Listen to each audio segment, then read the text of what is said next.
Hello, everyone, and as always, welcome back to Strategy Gaming Dojo, where we find, learn, and play one more turn of the great strategy games. And today we're going to continue on with our basic tutorial for Gary Grigsby's War in the East 2. And this part will be all about the air war.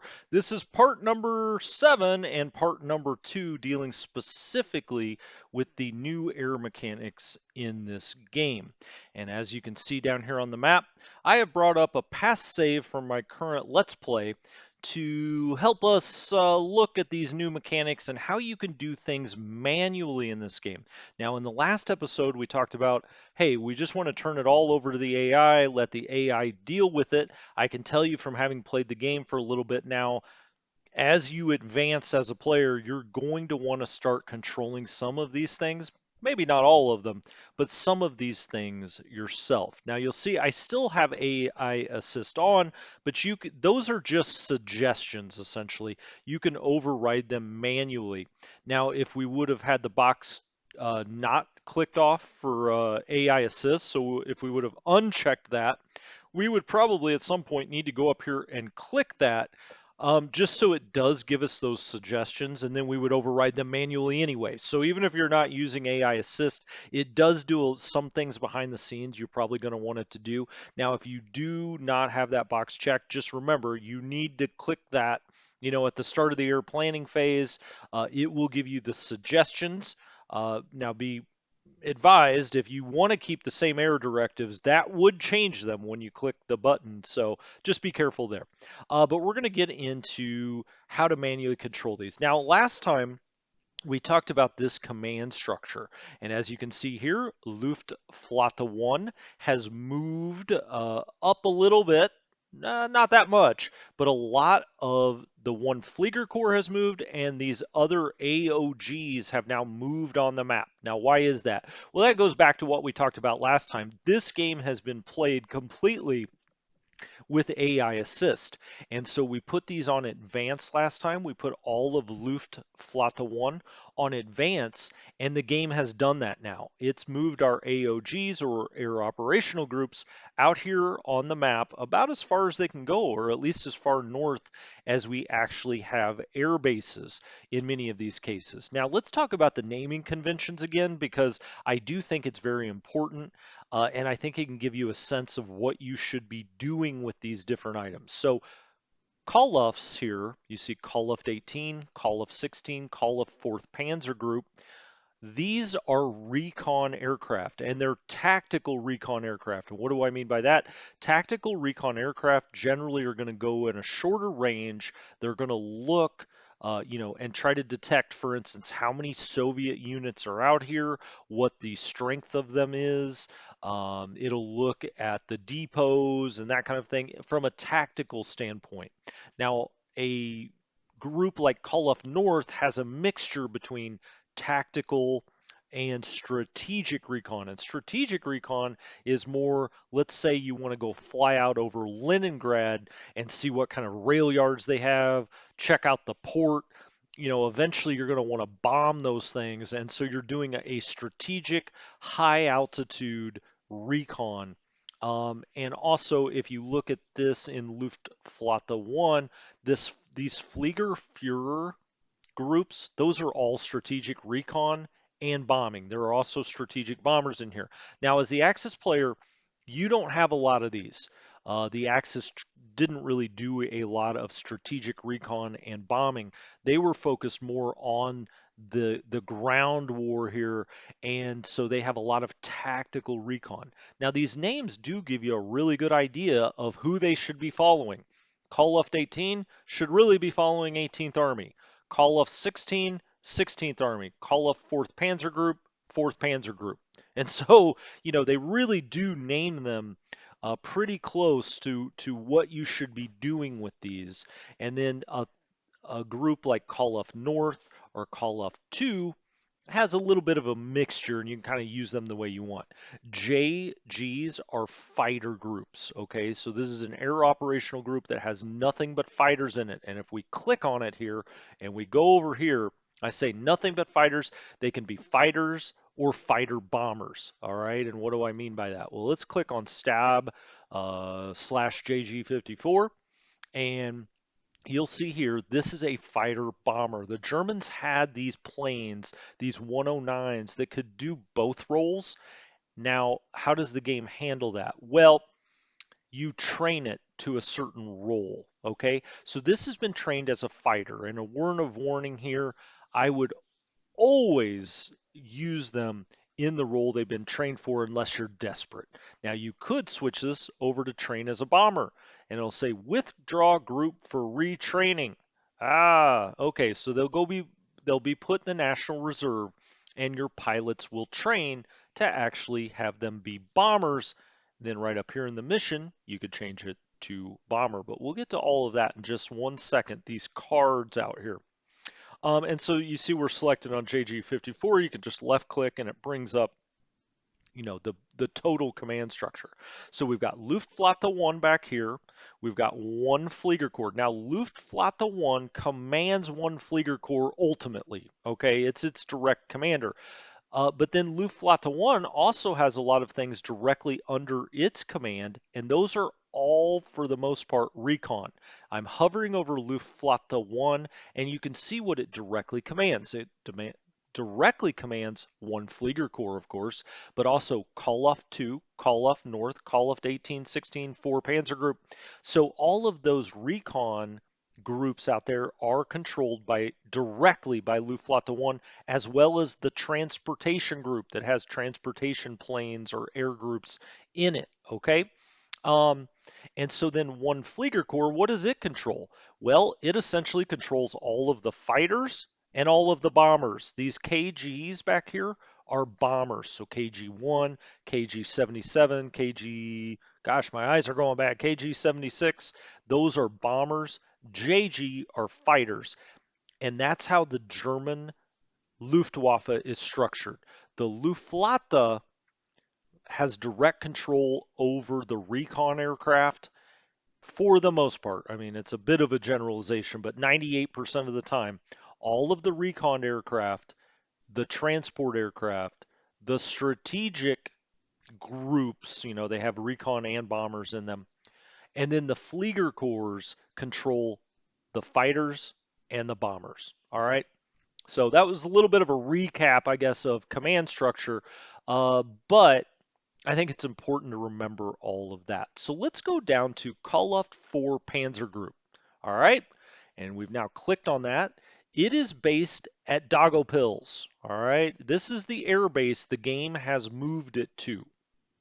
Well, okay, and you see Daugavpils here is overburdened, it doesn't have enough bullets, and it doesn't have enough men to support the aircraft. That's all right. That's because we had it on advance. And of course, all of those things weren't just sitting here at the airbase. They will have to catch up. We rebase the planes and then all of the logistics will catch up behind it. But let's just focus on Koloff 4 Panzer Group here. Now, if we look over here, these are the basic commands that we can give it. First of all, it's got a little bit of a supply problem. It's directly connected to Luftflotte 1. Okay. It's an air unit. You can see there 24 of its overall 40 aircraft are ready to fly. Now, this is where, and I said before the range circles, and they are range circles, not ring circles. So apologies for whomever that offended. They are range circles. I said they didn't really have a lot of use. Well, they really don't up at the Luftflotte level or the Fliegerkorps level because it will show you every single thing and it just gets kind of confusing. But for individual air operational groups out here, it can be helpful. Okay, so let's turn that on and let's see. Well, it's got two different kinds of aircraft. It's got the HS 126B1. This is its range. This is how far it could fly recon.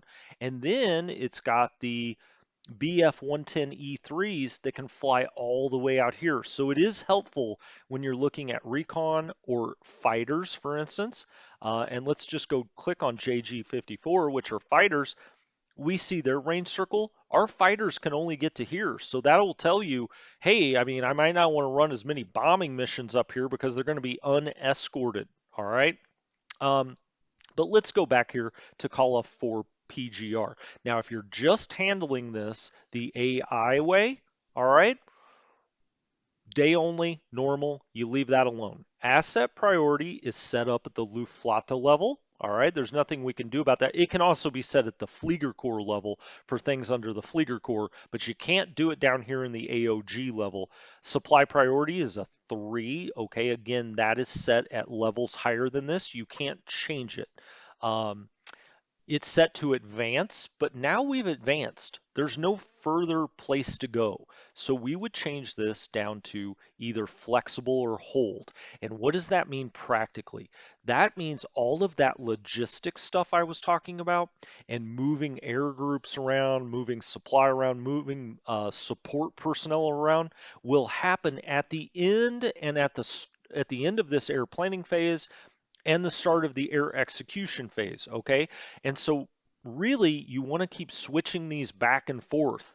So it advances one turn and it gets up here because if we had this on advance or kept this on advance, all of those operational things, all of those administrative things would happen after our ground combat. Well, our missions are already going to be flown before that because the next phase is air execution. And so once you have it advance one turn, you really need to go back to flexible or hold or advance or retreat, I guess I should say. You want to then the next turn go back to flexible or hold because you're going to want all of that logistics to catch up with it before missions are actually run this time. All right. Now it's Koloft 4 Panzer Group. Guess what? We're going to follow 4th Panzer Group. That makes sense, right? Naval ops, none, don't worry about that. These planes, and you can see it on the map for Call of 4, are all based at the air base at Daugavpils. And Daugavpils is 72% full right now. It's showing red because it doesn't have other things such as the air support units that it needs. Now the game will do that automatically. It will do the logistics up to that air base, all right? Now these are the actual air groups that are at Daugavpils that are part of Call Loft for PGR. Okay, and so let's just click on one and we'll see over here that pops up its card and it will tell you everything about this air group. And so you can see the name of it, what its designation is here, okay? You can see what kind of planes it's flying and they're doing their recon planes. You can also see the exact same information here. So, you know, HS-126B1, it shows all of that here, recon, and then it tells you German tactical recon. If we got to some planes that were strategic recon, it'll say strat recon, but this is tactical recon. Gives you a nice little picture of the plane here, and it says its air headquarters, its overall command headquarters is Luftflotte 1. It's part of Luftflotte 1, but its direct AOG or Air Operational Group is Koloft 4. All right. Its location is Daugavpils, right there. Its group type is a Staffel, and a Staffel is up to 10 planes, okay? And so the Germans have 3 different sizes of group type. They have Schwarms, which are 4 planes, Staffels, which are 10, and Gruppas, which are 40. They're groups of 40 planes. It's called a Gruppa in the Luftwaffe, okay? Then you see experience and morale of your pilots here, and the morale is very good. They've been winning a lot of battles. They're very experienced as well, so that's good. And then you see aircraft that are actually in this air group. We have 4 that are ready, 1 that's damaged, 3 in reserve. Okay. How many of this type of aircraft are in the pool? Meaning our production pool. How many could this air group pull down as more become damaged or destroyed? 8. All right, so it could bring in 8. We have 8 ready pilots in that pool. And so when they're in the reserve or in the pool here, pilots are automatically created and they will be training in that pool and trying to train up and get better on this specific type of aircraft. All right. Uh, Aircraft kills. It'll tell you. Now this is really meant for fighters, right? But it'll tell you how many kills are here. And if we go to JG, let's just click off that for a second, and we'll go over to JG54 and we'll look at one of its air groups. You'll see it. This one, Staub JG54 has 2 kills. Okay, and so they've shot down 2 planes, and you can, look at that and see, how effective they've been and what they've done. But let's go back over here to our call of 4. We'll go right back to that air group where we were. Okay, naval only, no, don't really worry about that. Now, you can go up here and you can see the air directive that they have right now. Are they in an air directive? Are they flying an air directive? Right now, that's none. Now, that is not set at this level. Air directives are set at the Luftflotte level. They're big general overall commands, okay? And so they come from the Luftflotte level.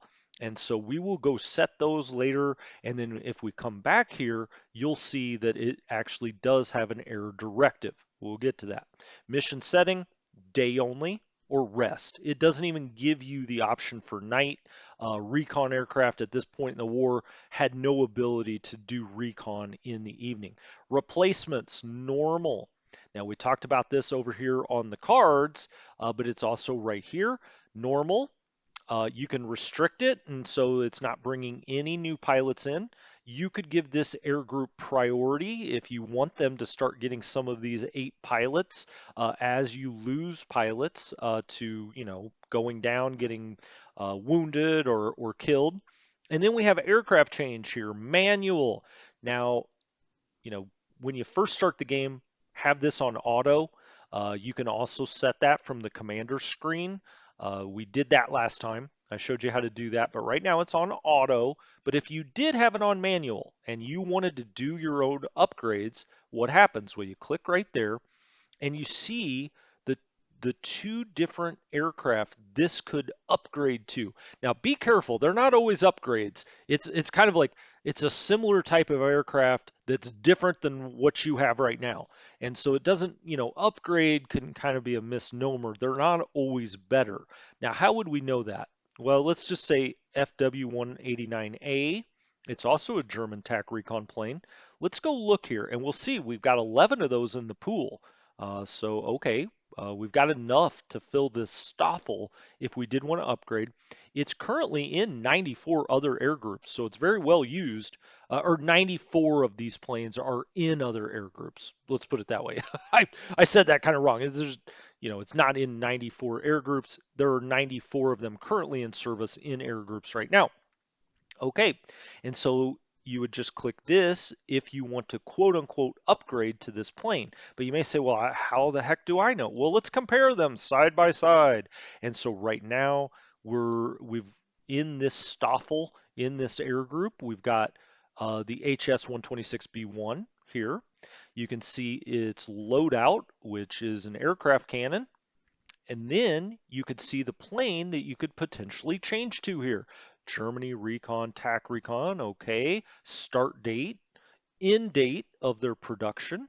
What its next upgrade would be in the game if it just followed the normal upgrade path, what this would go to. So you can see here the 126B, it does upgrade to this FW-189A in game, in the normal game. If you just had it on auto, how big the crew, how many engines. Now, this is a 2-engine aircraft, so you could only put a half as many on an airbase.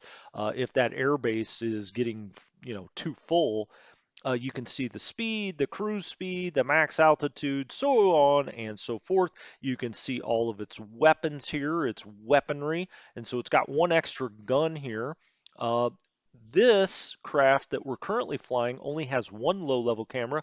This has 2. So maybe you would get some better recon from this. Um, Range, accuracy.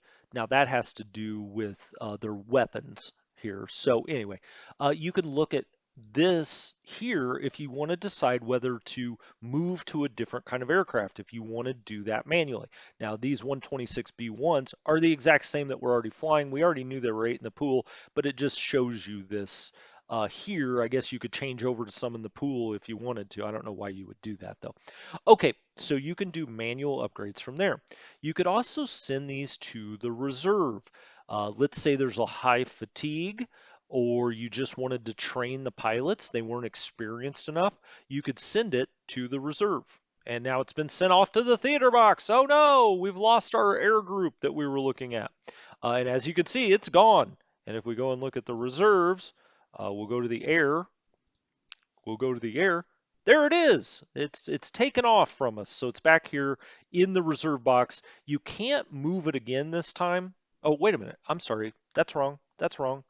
It's right here. There it is. I'm sorry. I got confused there. Recon. This is it. So I guess you could move it back if you wanted to. Um, but yeah, this is the exact same group. And now we've just sent it back here to the Axis reserves. Um, you know what? Let me back up on that. I'm sorry. I don't think that is the same group. I think it takes one turn for them to get back to the reserves. So they're just gone and they'll show up back here in one turn. So I think I misspoke there. Twice on that one. My bad. My bad. But yeah, if you send it to the reserves, I think it takes a turn to get back there. Then it'll be restricted for a turn. Then you can move it back on the map. As a matter of fact, let's just go back here. And if we click on this, um, yeah, this was different. Okay, just wanted to make sure. Just wanted to make sure. All right, so let's go look at the fighters because that's something you may. These fighter bombers, the Staub JG-54s, are fighter bombers. You can kind of read through here what they are. Right now, their mission is a fighter. They were trained as a fighter. Again, I would say always try to keep that the same, unless you're desperate and you just have to have fighters and they've been trained as bombers. You can give them the bomb or the fighter mission, but I think they only operate at like 80% effectiveness, if even that. And also your pilot experience will go way down. So you can look through here, see what they've got, what kind of stats they have. You can look at the individual pilots, how much experience they have, how much fatigue, kills, missions, how many missions they've flown, and their status. Okay. Now here, you could, these will be lit up sometimes. Get trained pilot crew, get max trained pilot crews. They are not, they are not right now because there are no pilots that you can bring into this air group. You can also look at each individual plane, how much damage it has, and its status. You could also disband this air group. Now you'd say, well, why in the world would I do that? Well, as the war wears on, you're going to get some of these air groups that get really beaten down. And let's say that you've got a bunch of those. You may want to disband some of them and send the planes and the pilots back to the pools to reinforce the other ones, right?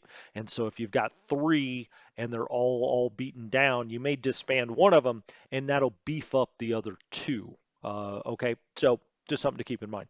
And yeah, this is really this card. Okay, so Jade, oh, whoops. I should go back there for a second because there was a lot of information that popped up.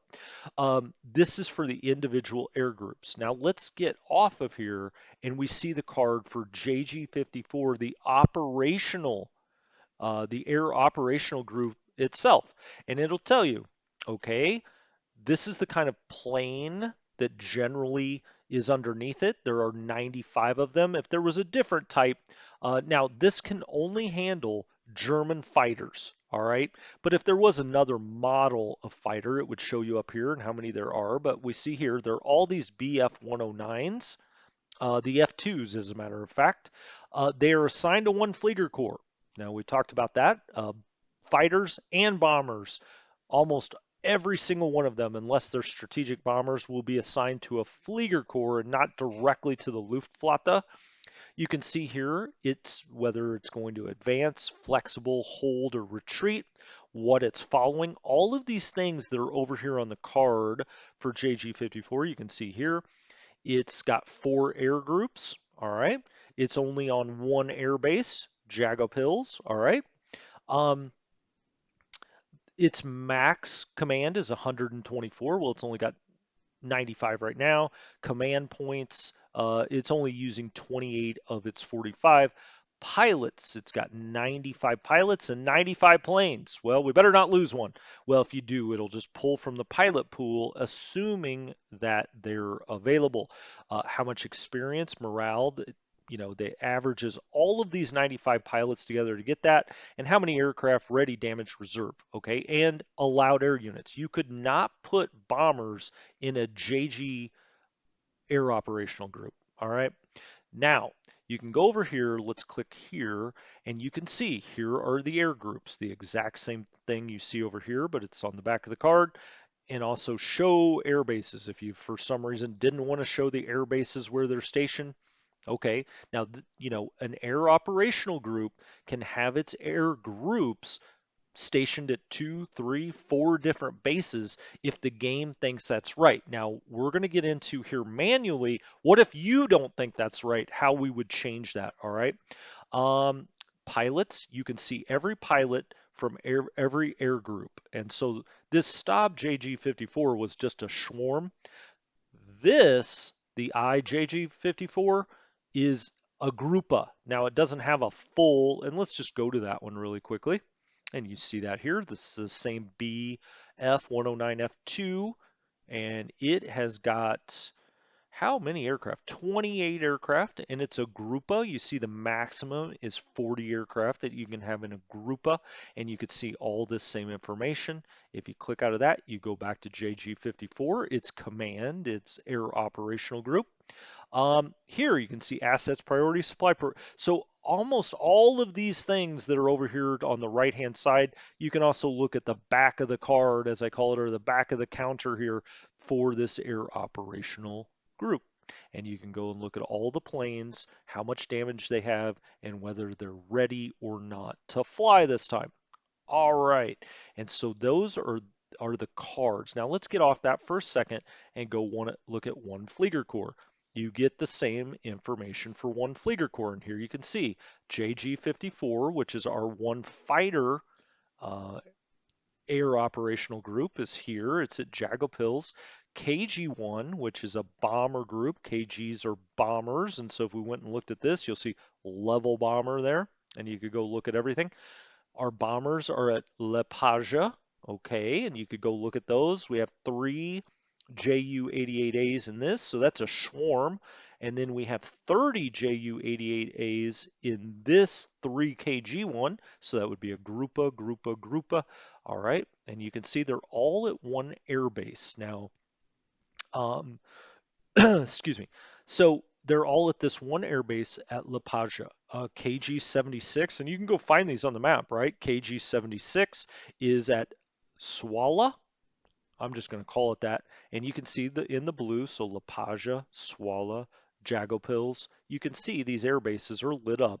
When we bring up one Flieger Corps, and again, KG-77, now this percentage tells you how stacked the airfield is compared to how much it can handle.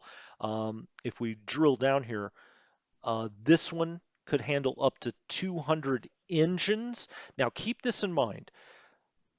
Planes in this game have 1, 2, or 4 engines. And you would think, okay, well, I see 2 runways here. That means it can take 200 planes. No, it means it could take up to 200 engines.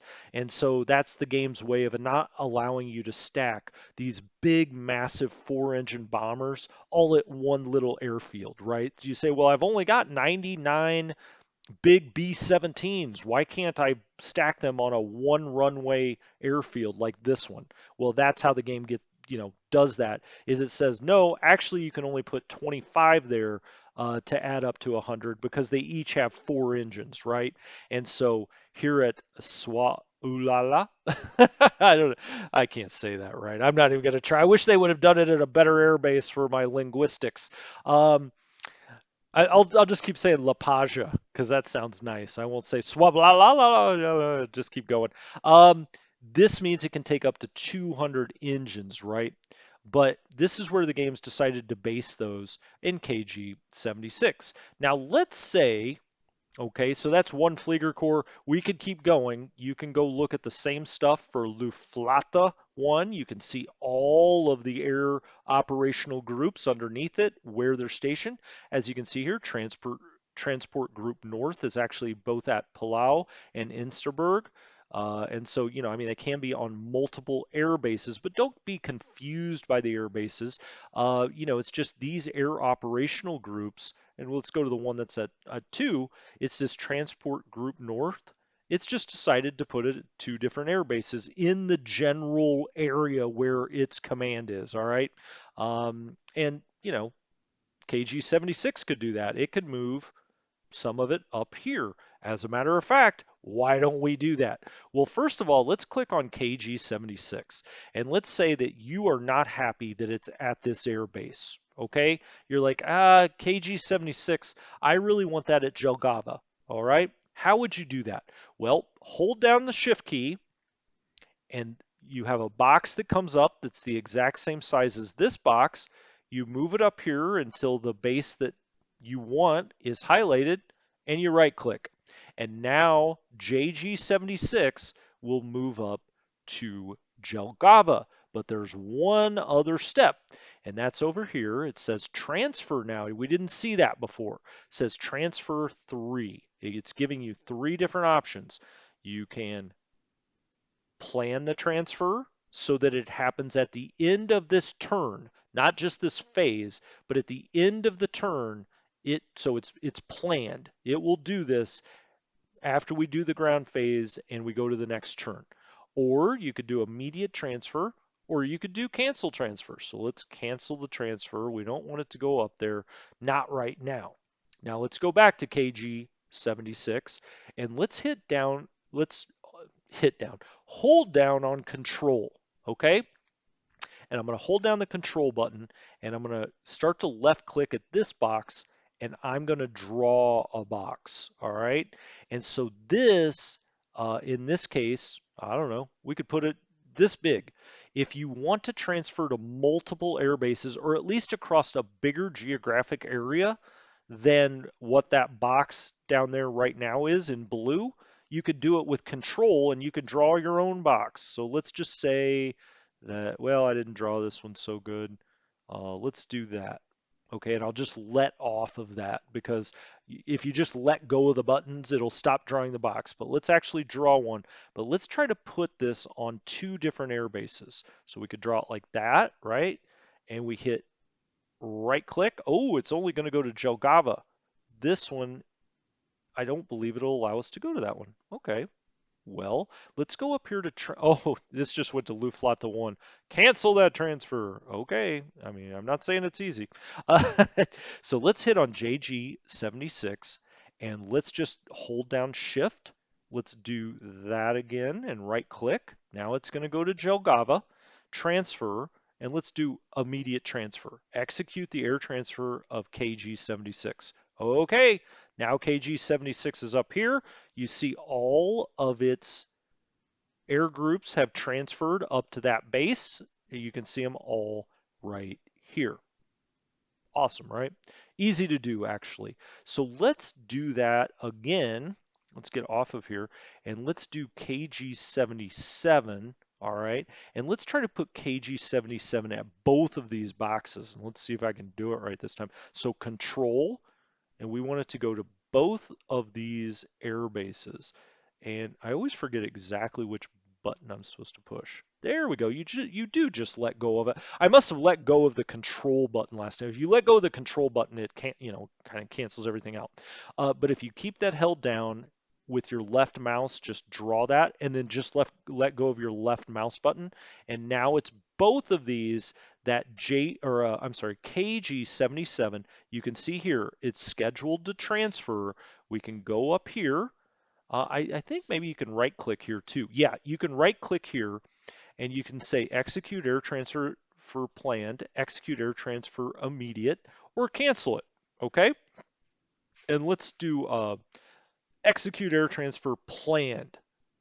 And so they will sit here until the end of the turn, then they'll transfer down to these air bases. Okay?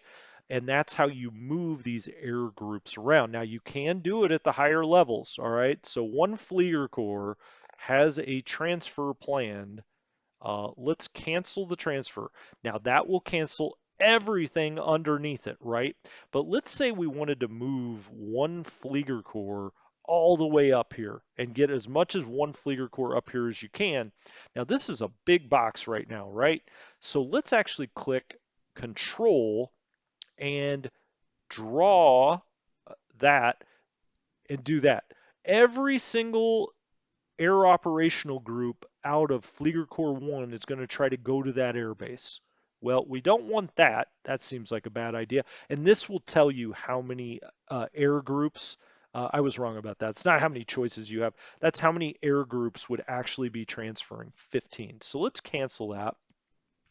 And let's say that instead we click on one Flieger core and we just hold shift down now. Now we have that same size box and it will start to pick up all of the airfields in that box.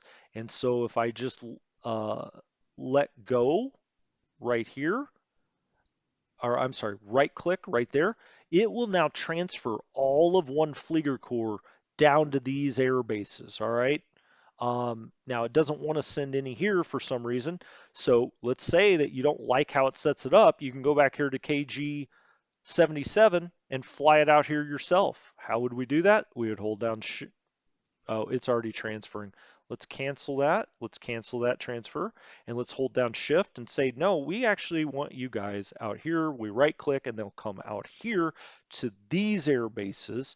Um, and that's how you move these around. You can also do individual ones, but we're not going to go that deep into this. I don't really know why you would want to do that. The easier way to do that would actually be to take one of these cards and give it to a different command. So if you want to change its AOG, and let's say we don't want it in KG77 anymore, we can transfer it to KG76. All right. And it will start to follow the commands of what KG76, that operational group, is doing.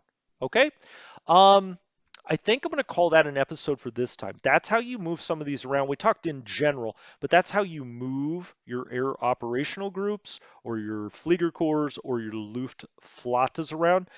We talked quite a bit about, how these air groups, they're at these air bases, kind of forget about the air bases really uh, specifically. Now, you may want to just, have them in mind and actually transfer these somewhere because you need them there. But that's how you do it. Next time when we come back, we're going to start setting air directives, and that is done. Let me get out of here. That is done up at the Luftflotte level.